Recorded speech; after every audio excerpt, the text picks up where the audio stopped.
Ça, c'est moi sur la photo. Je suis un individu de sexe masculin et j'ai 5 ans. J'ouvre pour la première fois les yeux sur un monde que je commence tout juste à comprendre. Il y a ma famille, des gens, des maisons et des parcs, des immeubles et des usines, des jeux et des choses qu'on ne doit pas faire, une ville, un pays, le monde et surtout le futur. Quand je serai grand, je serai dresseur de tigres parce que je serai le plus fort, ou fabricateur d'électricité pour pouvoir toujours avoir de la lumière quand on en a besoin. Mais on finit par aller à l'école, et là nos ambitions de carrière changent vite, et nos rêves d'avenir commencent à se préciser. Ce qui est sûr, c'est que plus tard je deviendrai un super guitariste dans un groupe de rock énorme, adulé des 3/4 de la population mondiale et aux excentricités hors de prix mais tellement médiatisées. Je serai toujours entouré de plein d'amis, dans des fêtes de folie, et on ne s'ennuierait jamais. Si je m'investis bien à tous les entraînements pour me perfectionner dans mon art de sportif, j'ai toutes les capacités pour devenir un athlète de haut niveau. Ou maîtriser l'informatique, ce monde virtuel et obscur dans lequel je me baladerai, tel un petit génie très vite repéré par de grands groupes pour me proposer de travailler dans des laboratoires tenus secrets sur les technologies les plus pointues, ou programmer les soldes de paye, c'est possible aussi.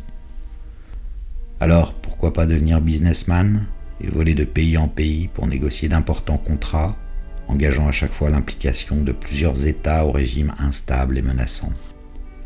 Où la vie pourrait prendre une toute autre tournure, et je serais obligé de devenir gangster au grand cœur pour finir parrain respecté et bien habillé tout le temps. De facto, on a beau bien s'amuser à l'école, il arrive un moment à une vingtaine d'années où fatalement il faut commencer à restreindre ses choix et essayer de s'enquérir d'un certain sérieux. Le temps est de moins en moins à la rigolade. Être chercheur, ça n'est pas mal non plus. Travailler sur des souches virales et découvrir des vaccins, et même en terminer avec le cancer. Être architecte et construire de fabuleux bâtiments aux 4 coins du monde, avoir un goût prononcé pour l'art et ses subtilités, penser épurée, penser déstructurée. Peut-être que déjà, gagner sa vie correctement, c'est un bon début. On commence alors à avoir un peu moins de costume à se mettre sur le dos. De toute façon, on finit bien par s'y habituer, et de mission en responsabilité, on monte en grade dans la hiérarchie d'une filiale, rapidement absorbée par un groupe glouton. Devenir une ressource humaine incontournable au développement du groupe. Penser groupe, vivre groupe. Le monde du travail nous tend les bras, essayons de ne pas le décevoir. Ce qui est sûr, c'est que si le monde du travail nous tend les bras, le temps, lui, commence déjà à nous tourner le dos. Si la vie de gangster a toujours eu un côté romantique et séduisant, il est plus à l'ordre du jour d'éviter les ennuis que de mourir en héros. Ça reste une solution que l'on préférera cantonner au film du dimanche soir. Adieu velours et alpaga, je ne serai jamais un grand parrain de la pègre. Mais je sais aussi que les dompteurs de tigres ne sont pas les plus forts du monde et que l'électricité ne se fabrique qu'avec des processus hyper compliqués sur lesquels il aurait fallu que je commence à me pencher beaucoup plus tôt. Bon an mal an, on finit bien par trouver sa place, là où on en prendra pour 20 ans de maison, encore que maintenant, même ce genre de maison, ça ne tient plus 20 ans. D'ailleurs, en parlant de maison, il serait temps de commencer à acheter, voire à construire, ce cher petit nid douillet, où l'on pourra fièrement attacher le traditionnel Home Sweet Home au mur, tondre la pelouse et tailler la haie, regarder les enfants grandir, et jurer ses grands dieux que tout est là. Mais pour cela, il faut encore trouver la perle rare avec qui entamer cette irrésistible envie de nidification. Je sais qu'elle sera trop belle, trop intelligente, trop attentionnée, trop éblouissante, surtout le jour du mariage, et là aussi, je suis sûr que j'en prends pour 20 ans. Mais l'heure est au pari sur l'avenir. En pleine force de l'âge, je suis tout à fait capable d'assumer un poste de plus grande envergure, me permettant enfin de déployer mes ailes de grand patron, de laisser parler mon charisme inné. Il est plus que temps de monter ma propre affaire au concept ultra innovant et à l'entrée en bourse imminente. Si je ne fais rien maintenant, je ne ferai jamais rien.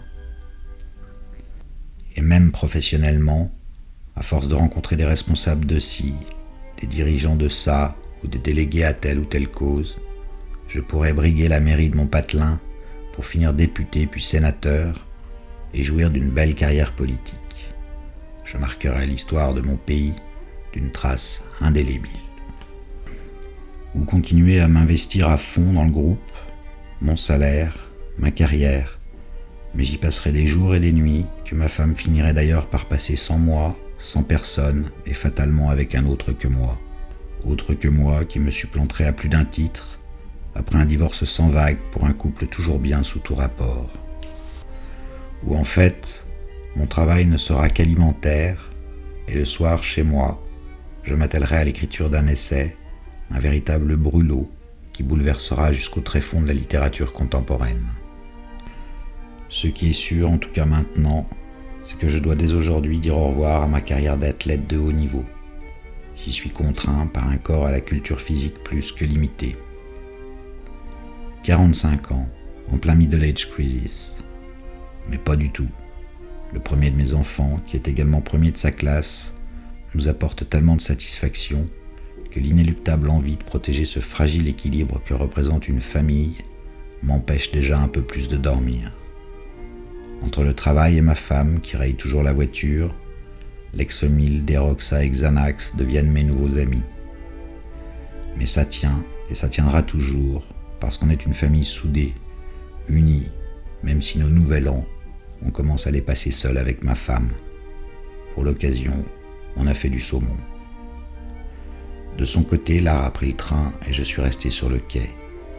De pop art en land art, d'art vidéo en art conceptuel, de courants de pensée en voiture molle adossée contre des murs, de néons roses posés sur des lits de fil de fer barbelés, de compositions sans titre 1, A2, A3, A1000, la douce chaleur d'un soleil de Monet, l'odeur des foins bleus de Van Gogh et la caresse d'un regard vers le passé commencent à venir dangereusement vous chatouiller les narines.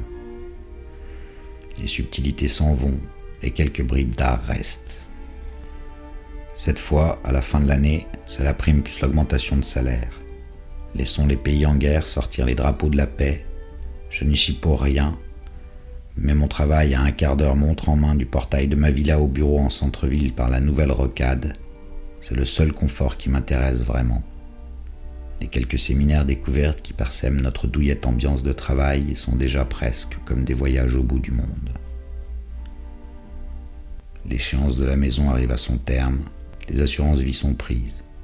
La télé a presque remplacé toutes les drogues, et on regarde goguenards de jeunes stars faire leurs pirouettes de chiens savants devant l'œil catholique concupiscent.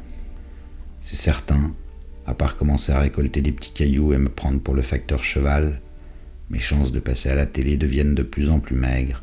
Quant à en devenir une star, même l'envie a disparu. Proche de la retraite, le travail de toute ma vie n'a finalement rien de remarquable, et un autre à ma place se serait tout aussi bien acquitté de ma tâche, certains mieux, d'autres moins bien. Ingénieur un peu, chercheur moins, mais génie et visionnaire cette fois, plus du tout. Mon corps, qui m'avait jusque maintenant suivi sans broncher, commence à montrer des traces de cholestérol. Les enfants sont partis de la maison et ma femme cuisine trop gras. De notre gris quotidien émergent quelques vacances en Corse ou ailleurs, faire du vélo sans ambition ni compétition, profiter de ces jours où il pleut pour compléter les albums photos de la famille, des dents du petit dernier à la remise de diplôme du plus grand.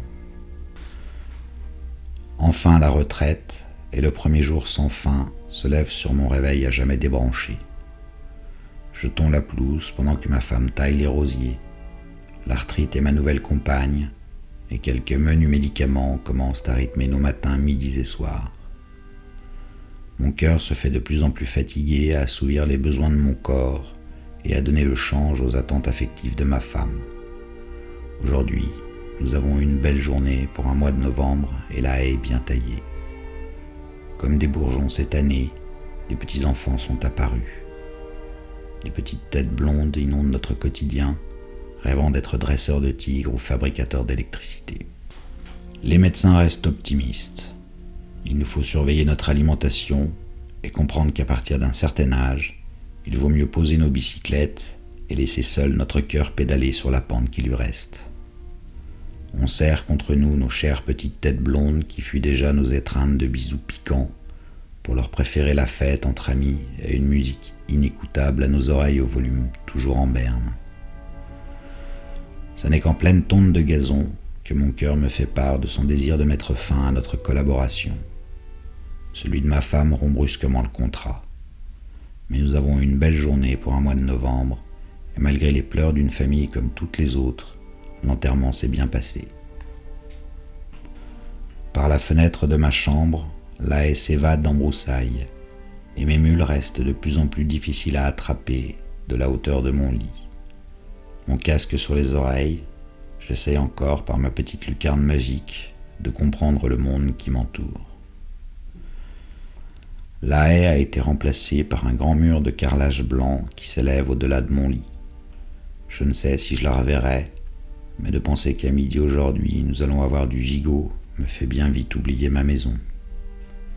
Les autres pensionnaires de cette maison de retraite comptent parmi leurs rangs d'anciens dresseurs de tigres et fabricateurs d'électricité. Mais leur compagnie m'ennuie et les feuilles continuent à tomber par la fenêtre de ma chambre. Aujourd'hui, c'est Manon, l'infirmière de service. Elle est gentille, Manon. Des fois, elle m'offre des chocolats avant les fêtes.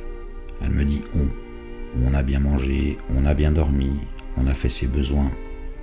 Je ne me rappelle plus très bien ni le nombre ni les prénoms de mes chères petites têtes blondes, mais de me visiter les ennuis, et leur visage même de ma mémoire commencent à s'effacer.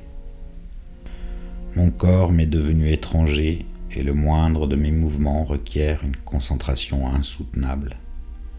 La position allongée reste mon unique ambition, et même les petits chocolats de mon infirmière favorite ont depuis longtemps déserté mon quotidien. Quelquefois, des personnes qui se prétendent mes enfants viennent me voir. Pour tromper la monotonie, je les crois. Ce soir, le soleil s'est couché plus tôt que d'habitude, et un dernier voile noir est venu se poser sur mon visage. Je repense à ma haie. Qui va la tailler? Je suis mort un 12 novembre, et pour la saison, on a vraiment eu une belle journée.